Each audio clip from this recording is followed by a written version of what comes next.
बच्चों, स्वागत है मेरे नए वीडियो में। और आज के इस वीडियो में हम लोग क्लास 12 केमिस्ट्री के लेसन नंबर फर्स्ट बिलियन के एक नए टॉपिक के बारे में पढ़ेंगे।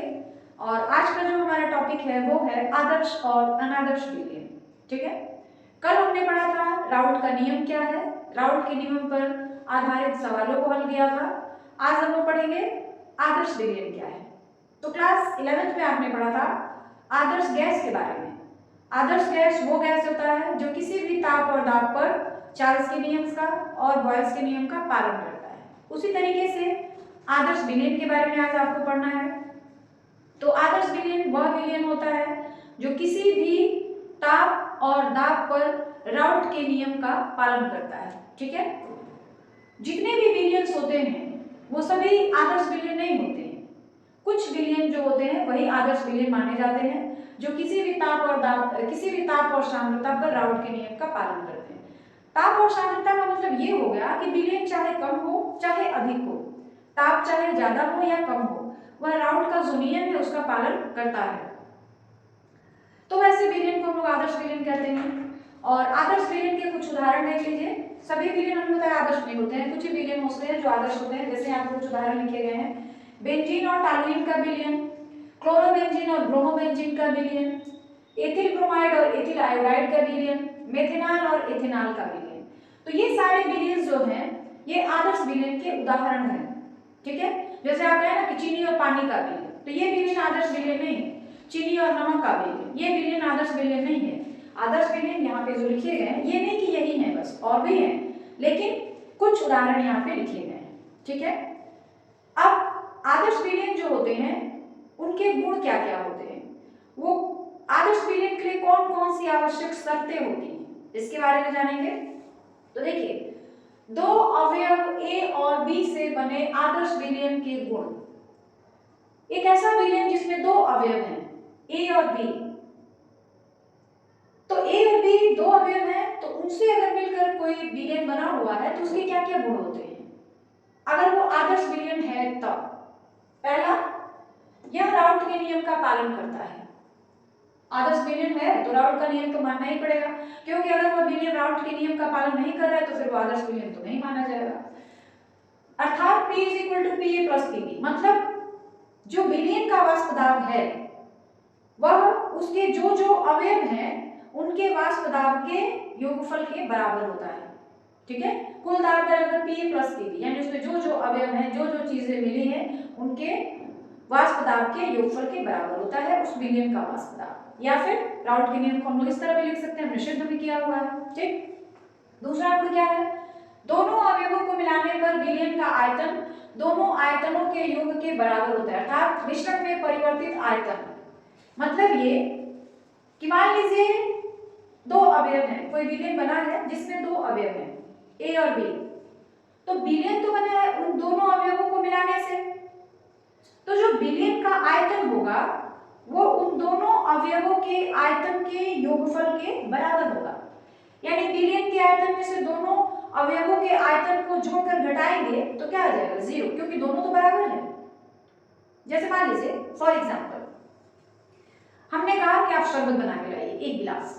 ठीक है, 1 गिलास पानी, मतलब 1 गिलास शरबत आप बनाना है आपको, तो 1 गिलास पानी लेंगे और उसमें 2 चम्मच या 4 चम्मच या 10 चम्मच जितना भी आप चीनी डालेंगे, तो उस विलयन का जो मात्रा होगा, आयतन होगा, वो पानी का आयतन यानी पानी की मात्रा और जितना भी आपने चीनी डाला है उसकी मात्रा, दोनों के योगफल के बराबर होगा। तो वही चीज आयतन में भी है कि अगर दो चीजों से, दो अवयवों से मिलकर कोई विलयन बना हुआ है तो उसका जो आयतन होगा उन दोनों अवयवों के योगफल के आयतन के बराबर होगा। और दोनों को अगर माइनस करेंगे तो डेल्टा V = 0। डेल्टा V क्या है, आयतन में परिवर्तन है, आयतन में कोई परिवर्तन नहीं होता है। ठीक है, तीसरी बात क्या है, दोनों अवयवों को मिलाने पर एंथैल्पी अपरिवर्तित रहता है, यानी जब कोई विलयन बनाया जाता है इन दोनों अवयवों ए और बी को मिलाकर, तो उस दौरान ना तो ऊष्मा उत्सर्जित होती है और ना ही ऊष्मा अवशोषित होती है। इसलिए यहाँ पे कहा गया है कि डेल्टा H यानी एंथैल्पी परिवर्तन, ऊष्मा में परिवर्तन जो होता है वह 0 के बराबर होता है। ठीक है, थे 1 2 3, ये आदर्श बिलियन जो होते हैं उनके गुण थे। और ये जो चौथी बात बताई गई है ये तो आदर्श बिलियन के उदाहरण है। तो अब आपको अच्छी तरीके से समझ आ गया होगा कि आदर्श बिलियन क्या है, आदर्श बिलियन के गुण क्या हैं और कौन कौन से बिलियन आदर्श होते हैं। ठीक है, अब आदर्श बिलियन का ग्राफ किस तरह खींचा जाता है, तो उसके लिए देखिए आदर्श बिलियन का ग्राफ हम लोग कैसे खींचेंगे। ये हमारा y एक्सिस हो गया, ये हमारा x एक्सिस हो गया। ठीक है, ये जो है x a और x b मूल प्रभाज है। x a जो है अवयव a का मूल प्रभाज है जिसका मान 1 है, और x b अवयव b का मूल प्रभाज है जिसका मान 0 है। यहाँ पर x a का मान 0 हो गया और x b का मान जो है 1 हो गया। यहाँ पर हमने रखा मूल प्रभाज, मूल प्रभाज। ठीक है, ये हो गया मूल प्रभाज। और यहाँ पर जो होगा वाष्प दाब होगा, y अक्ष पर होगा वाष्प दाब, वाष्प दाब। ठीक है, यहाँ पर हमने रखा P नॉट A और यहाँ पर हमने रखा P नॉट B। ठीक है, थोड़ा सा इसको नीचे लिखा जाए, यहाँ पर P नॉट A, इसको हमने इससे मिला दिया ऐसे। ठीक है, और यहाँ पे रह जाएगा कुल वाष्प दाब P बराबर PA प्लस PB, कुल वाष्प दाब हो गया। ठीक है, और एक लाइन हम लोग PA से खींचेंगे यहाँ पर और दूसरी लाइन यहाँ पर। लाइन बिल्कुल सीधी होनी चाहिए, लाइन रेडी नहीं होनी चाहिए, ये दोनों लाइनें जो है ना बिल्कुल सीधी होनी चाहिए। ठीक है, अब यहां पे हम लोग लिखेंगे PA बराबर सॉरी PB होती है, PB बराबर P not B into XB, और इस वाली लाइन पे लिखी जाएगी PA बराबर P not A into XB। Sorry इधर यहाँ जो A और B आपने लिखा है वो मतलब XB और XA आपने लिखा है, ये क्या है, जो हमारे दो अवयव हैं बिलियन में A और B उनके मूल प्रभाज हैं, और P not A P not B क्या है, अवयव A और B के आंशिक वाष्प दाब है। क्लियर हो गई बात। तो यह जो है हमारा जो आदर्श बिलियन होते हैं उसके ग्राफ है। ठीक है, यह आदर्श बिलियन का ग्राफ है, आदर्श बिलियन की परिभाषा, आदर्श बिलियन के गुण। इतनी बातें क्लियर हो गई आपको, कहीं कोई दिक्कत, कहीं कोई परेशानी हो तो आप कमेंट में जरूर बताइएगा। ठीक है, कमेंट करना तो आपको बिल्कुल भी नहीं भूलना है, इसलिए कि कमेंट जब आप लोग करते हैं तो वो हमें उत्साह देता है। अगर अच्छे कमेंट आए तो हमको ये लगता है कि भाई हम लोग ठीक कर रहे हैं, और अगर खराब कमेंट आ गए तो हम लोग ठीक है उसको भी हम लोग एक्सेप्ट करते हैं और उसको हम लोग कोशिश करते हैं कि अगली वीडियो में जो कमी थी वो कमी ना हो सके, वीडियो को और अच्छे से हम लोग क्रिएट करते हैं। ठीक है, तो ये बातें क्लियर हो गई, आगे बढ़ा जाए। चलिए हम लोग पढ़ेंगे अनादर्श बिलियन क्या होते हैं। अभी हमने पढ़ा आदर्श बिलियन के बारे में, अब पढ़ेंगे अनादर्श बिलियन के बारे में। तो आदर्श बिलियन और अनादर्श बिलियन जो होते हैं बिल्कुल एक दूसरे के अपोजिट होते हैं। आदर्श बिलियन वह बिलियन है जो किसी भी ताप और सांद्रता पर राउट के नियम का पालन करता है, लेकिन अनादर्श बिलियन वह बिलियन होता है जो किसी भी ताप और सांद्रता पर राउट के नियम का पालन नहीं करता है। ठीक है, देख लीजिए राउट के नियम का पालन नहीं करता है। दो अवयव वाले अनादर्श बिलियन के गुण क्या क्या होते हैं, तो जो जो गुण आदर्श बिलियन के थे जस्ट उसके उल्टा जो गुण होंगे वो अनादर्श बिलियन के हो जाएंगे। जैसे आदर्श बिलियन का पहला गुण था कि वो किसी भी ताप और सांद्रता पर राउट के नियम का पालन करता था, लेकिन यहाँ उल्टा हो गया, राउट के नियम का पालन नहीं करता, यानी P not equal to PA plus PB। ठीक है, दूसरा क्या है, दोनों अवयवों को मिलाने पर बिलियन का आयतन दोनों अवयवों के योगफल के बराबर नहीं होता है। आदर्श बिलियन में क्या था कि दोनों अवयवों के आयतन के योगफल के बराबर होता था जो विलयन का आयतन होता था, इसलिए बराबर नहीं होता, यानी डेल्टा V मिश्रण नॉट इक्वल टू 0, यानी विलयन का आयतन और दोनों अवयवों के आयतन का योगफल घटाएंगे तो 0 नहीं आएगा, कुछ ना कुछ आ जाएगा, यानी दोनों का आयतन जो है बराबर नहीं हो रहा है।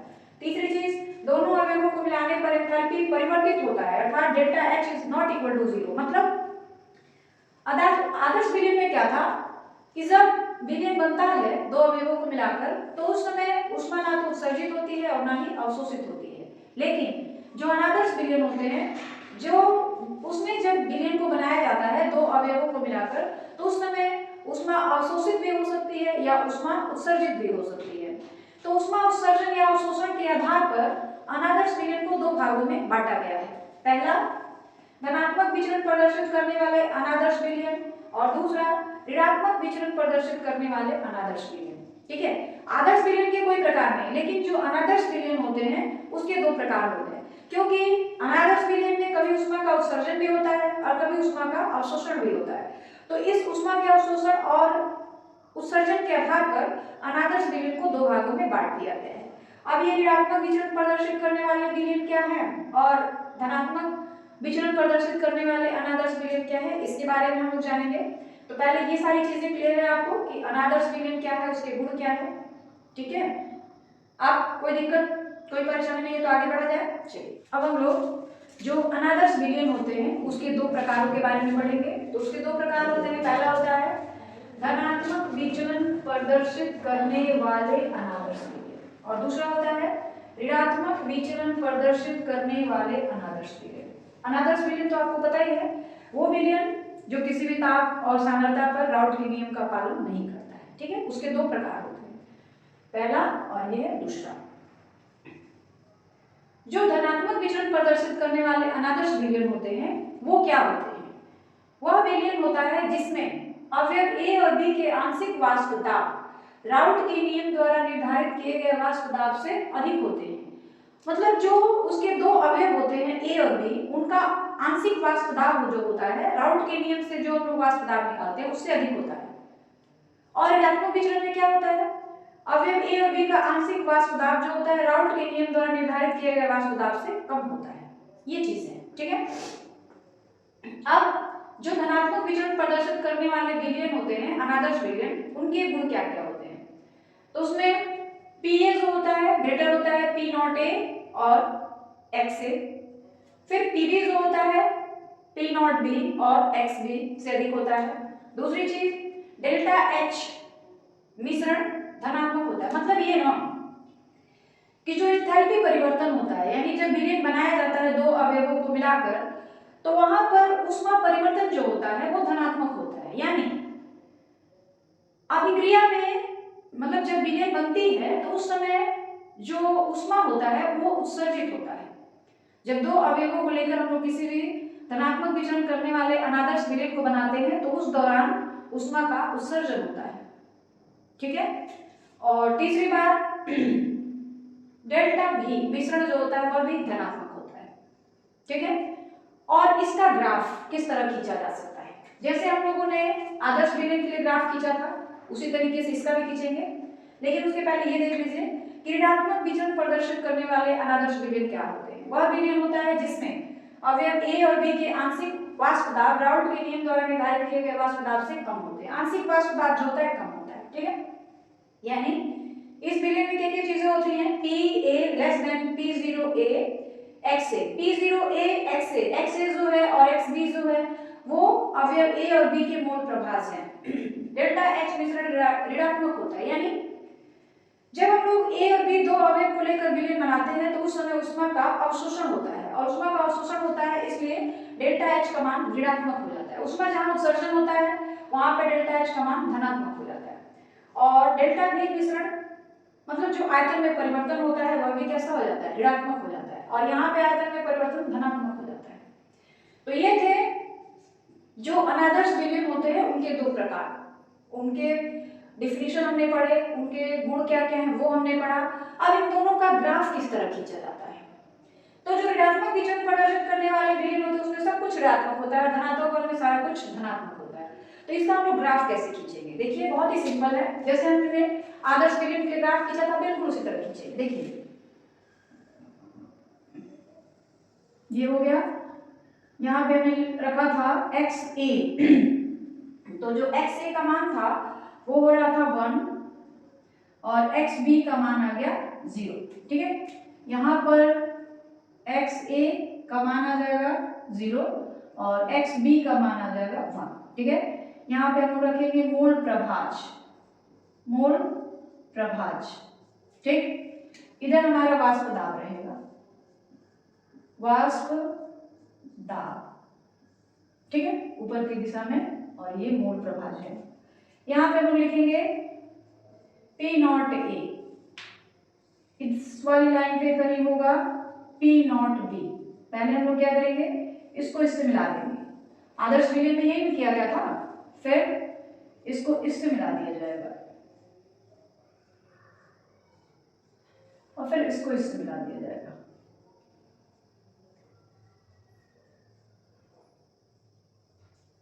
ठीक है। ये भी डॉट डॉट लाइन रखिए, इमेजिनरी लाइन। तो ये आदर्श विलयन का ग्राफ है।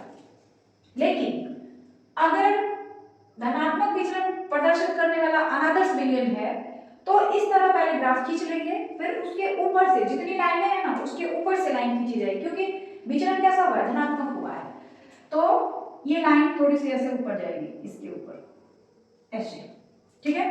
फिर ये लाइन खींची गई है, इसके भी ऊपर एक लाइन जाएगी ऐसे, फिर ये लाइन खींची गई है तो इसके भी ऊपर से एक लाइन जाएगी इस तरीके से,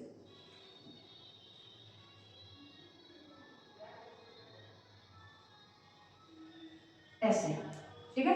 और अगर ऋणात्मक विचलन प्रदर्शित करने वाला अनादर्श विलयन होगा तो उसका ग्राफ इसके नीचे से खींचा जाएगा, ठीक है। चलिए यहाँ पे क्या रहेगा, पी ए बराबर पी ए, पी बराबर P A plus P B, ठीक। इस वाली लाइन पे रहेगा पी बी बराबर P zero A into x A, और इस वाली लाइन पे रहेगा पी बी नहीं पी ए बराबर, यहाँ पर पी बी रहेगा तो यहाँ भी बी ही रहेगा, सॉरी गड़बड़ हो गया, बी बी और ये ग्रेटर रहेगा, ऐसे रहेगा। फिर यहाँ पे रहेगा आपका P A greater than P zero A into x A, ठीक है। तो ये आदर्श विलयन का ग्राफ हो गया। किसका ग्राफ है वो, सॉरी धनात्मक विचलन प्रदर्शित करने वाले विलयन का ग्राफ हो गया। अब हम लोग नीचे ऋणात्मक विचलन प्रदर्शित करने वाले विलयन का ग्राफ खींचे, बिल्कुल उसी तरह होगा लेकिन नीचे से लाइन खींची जाएगी, ठीक है। देख लीजिए बिल्कुल इस तरह बनाइए पहले, ये हमारा एक्स एक्सिस और वाई एक्सिस हो गया। यहाँ पे रहेगा एक्स ए बराबर 1 और एक्स बी बराबर 0, यहाँ पे रहेगा एक्स ए बराबर 0 एक्स बी बराबर 1, यहाँ पे रहेगा मान लीजिए हमारा पी नॉट ए और ऊपर कहीं रहेगा पी नॉट बी, ठीक है। हम लोग इन दोनों को पहले मिला देंगे, लाइन बिल्कुल सीधी होनी चाहिए इसके वजह से खींचना पड़ेगा आपको, इस तरह से हम लोग लाइन को मिला देंगे, ठीक है। फिर इसको हम लोग इससे मिला देंगे, फिर इसको इससे मिला दिया जाएगा,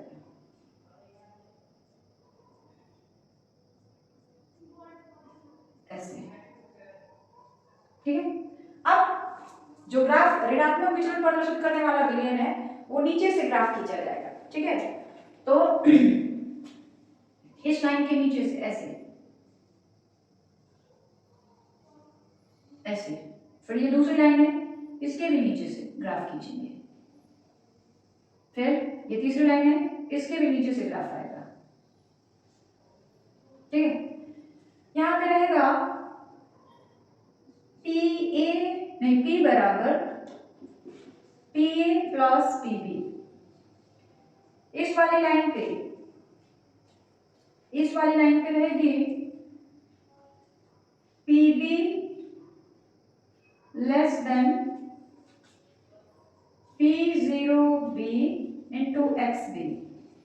और इस वाली लाइन पे रहेगी P A less than P0A into x A, ठीक है। इस एक्स एक्सिस पे रहेगा मोल प्रभाज, मोल प्रभाज एक्स एक्सिस पे लिया जाएगा और इस वाई एक्सिस पे लिया जाएगा वाष्प दाब, वाष्प दाब, ठीक है। यहां भी सही से लिखा है वाष्प दाब, वाष्प दाब, ठीक है। तो इधर वाई एक्सिस पे वाष्प दाब और एक्स एक्सिस पे मोल प्रभाज। तो यह जो ग्राफ है ऋणात्मक विचलन प्रदर्शित करने वाले विलयन अनादर्श विलयन का ग्राफ है और यह जो ग्राफ है धनात्मक विचलन प्रदर्शित करने वाले विलयन का ग्राफ है, ठीक है। और ये जो दो प्रकार के विलयन है ये अनादर्श विलयन के दो प्रकार हैं, ठीक है। तो इतनी बातें क्लियर है आपको कि अनादर्श विलयन दो तरह के होते हैं, उन दोनों के हमने गुण देख लिए, उन दोनों के हमने ग्राफ देख लिए, ठीक है। और ये ग्राफ मोस्ट इंपॉर्टेंट है, अक्सर एग्जाम में ग्राफ देख लिया जाता है और कभी-कभी पूछा जाता है कि किस टाइप का ग्राफ है। एक साल किसी साल ये जो क्वेश्चन मतलब इस तरह का ग्राफ दिया हुआ था और ऑब्जेक्टिव टाइप में पूछा गया था कि किस टाइप के विलयन का ग्राफ है। तो आपको ग्राफ याद होना चाहिए कि अनादर्श विलयन के ग्राफ कैसे होते हैं, आदर्श विलयन के ग्राफ कैसे होते हैं। अनादर्श विलयन तो दो प्रकार के हैं तो उनके ये ग्राफ है और आदर्श विलयन में तो लाइन बिल्कुल सीधी रहती है, नीचे से या ऊपर से नहीं रहती है, ठीक है। तो ये सारी चीजें आपको क्लियर हो गई कि अनादर्श विलयन क्या है, अनादर्श विलयन के कितने प्रकार होते हैं, उनके गुण क्या है और उनके ग्राफ क्या है। समझ आ गया अच्छे से? कोई दिक्कत कोई परेशानी नहीं है? अब आगे बढ़ा जाए।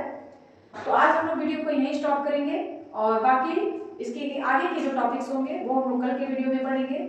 और वीडियो के लास्ट में मैं यही कहूंगी कि जितना ज़्यादा हो सके मेरे वीडियो को लाइक करें, शेयर करें, कमेंट जरूर करें ताकि वीडियो के अंदर जो भी कमियां हो उसे दूर किया जा सके और चैनल को सब्सक्राइब जरूर कर लें ताकि जो भी वीडियो डाले जाए अपलोड किए जाए उसका नोटिफिकेशन आपको समय से मिल जाएगा। इस चैनल पर class 10th, 12th, UP board, CBSE board, class 10th और 12th दोनों के वीडियो डाले जाते हैं, ठीक है।